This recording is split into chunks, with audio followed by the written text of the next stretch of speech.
Oppo மொபைல்ல எப்படி வந்து சாஃப்ட்வேர் அப்டேட் வந்து பண்றது அப்படிங்கிறத பத்தி தான் டீடைல்டா அந்த வீடியோல பார்க்க போறோம். வீடியோ ஃபுல்லா பாத்தீங்கன்னா எப்படி சாஃப்ட்வேர் அப்டேட் பண்றது அப்படின்றதுக்கான டீடைல்ஸ் தெரிஞ்சுக்கலாம். தெரிஞ்சுக்கிறதுக்கு முன்பாக சேனலை சப்ஸ்கிரைப் பண்ணிடுங்க. பெல் ஐக்கனை கிளிக் பண்ணி ஆல் அப்படின்றத செட் பண்ணிடுங்க. வீடியோக்குள்ள போலாம்.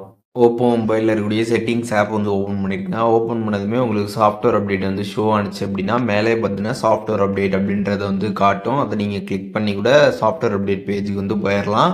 அப்படி இல்லைனா கீழே ஸ்க்ரால் பண்ணி வந்தீங்கன்னா சிஸ்டம் அண்ட் அப்டேட்ஸ்னு ஒரு ஆப்ஷன் கொடுத்துருப்பாங்க. அதை கிளிக் பண்ணிங்கன்னா சாஃப்ட்வேர் அப்டேட் இருக்கும். அதை கிளிக் பண்ணி கூட டேரெக்டாக பார்த்தீங்கன்னா இந்த சாஃப்ட்வேர் அப்டேட் பண்ணுறதுக்கான இந்த பேஜ் வந்துடலாம்.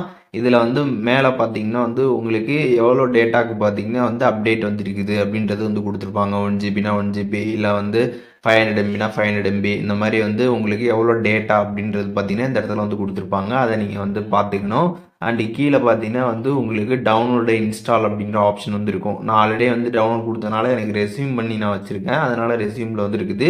இப்போ நீங்கள் ஃபஸ்ட் டைமாக இந்த சாஃப்ட்வேர் அப்டேட் பேஜுக்கு வரீங்க, உங்களுக்கு அப்டேட் இதில் வந்து இருக்குது அப்படின்னா உங்களுக்கு டவுன்லோட் இன்ஸ்டால் அப்படின்னு காட்டும். அதை நீங்கள் கிளிக் பண்ணிக்கிற மாதிரி இருக்கும். ஃபஸ்ட்டு கிளிக் பண்ணதுக்கப்புறம் பார்த்தீங்கன்னா உங்களுக்கு டவுன்லோடிங் வந்து ஆகும். ஒன்ஸ் கம்ப்ளீட்டாக டவுன்லோட் ஆனதுக்கப்புறம் பார்த்தீங்கன்னா உங்களுக்கு இன்ஸ்டாலிங் வந்து ஆகும். இன்ஸ்டாலிங் கம்ப்ளீட்டாக ஆனதுக்கப்புறம் பார்த்தீங்கன்னா உங்களுக்கு ரீஸ்டார்ட் நவ் அப்படின்ற மாதிரி ஒரு ஆப்ஷன் பார்த்தீங்கன்னா கீழே வந்து ஷோ ஆகும். அந்த ரீஸ்டார்ட் நவ் அப்படின்றத கிளிக் பண்ணிங்க அப்படின்னா உங்களோட மொபைல் ஃபோன் பார்த்தீங்கன்னா ஒன் டைம் வந்து சுவிட்ச் ஆஃப் ஆகிட்டு திருப்பி வந்து ஆன் ஆகும். அதுக்கப்புறம் பார்த்தீங்கன்னா உங்களோட ஓப்போ மொபைலில் பார்த்தீங்கன்னா சாஃப்ட்வேர் அப்டேட் பார்த்தீங்கன்னா சக்ஸஸ்ஃபுல்லாக பார்த்தீங்கன்னா வந்து ஆகிடுக்கும்.